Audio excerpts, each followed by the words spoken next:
এই মৌলানা চাহাবজনে আমাৰ জুবিনদাৰ কথা কৈছে, এবাৰ শুনকচোন।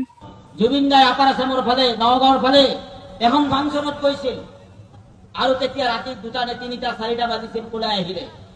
ওলাই আহি দেখিলে এটা ঘৰত সৰু সৰু ল'ৰাবিলাকে কোৰআন মুখস্থ কৰি আছে। আমাৰ হাফিজিয়া মাদ্ৰাছা বুলি কয়। তেওঁ ওলাই গৈ দেখিলে ইয়াতে কি হয়, কৈছে এইখন মাদ্ৰাছা হয়।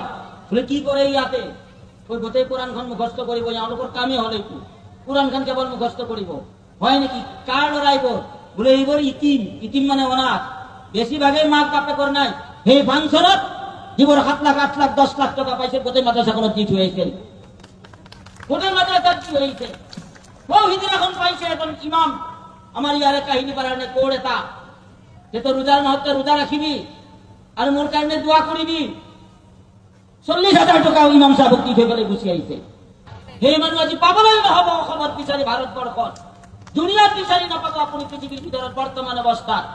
অকল তেওঁ হিন্দুৰাই নাছিল, সকলোৰে আছিল। তেওঁ আলিম সকলৰ আছিল, ইমাম সকলৰ আছিল, পুৰোহিত সকলৰ আছিল, বাচ্চা সকলৰ আছিল, আইদেউ সকলৰ আছিল, সকলৰ জনতাৰ আছিল। আজি জনতাই কান্দি আছিল, আজি জনতাই কান্দি আছে। আমি ভাগ ভাগ আমি নহওঁ, আমি হিন্দু মুছলমান লাইলা পাতাপা পাহাৰে পৰ্বতে থকা হাতত হাত বান্ধি আমি একেলগে আগুৱাই যাম।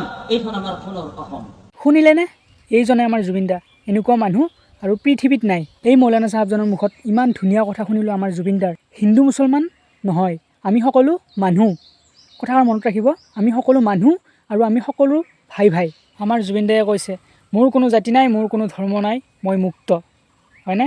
লিখি যাম আমি জাষ্টিছ সকলোৱে একেলগে, লাগিব আমাক ন্যায় ইলেকশ্যনৰ আগতে।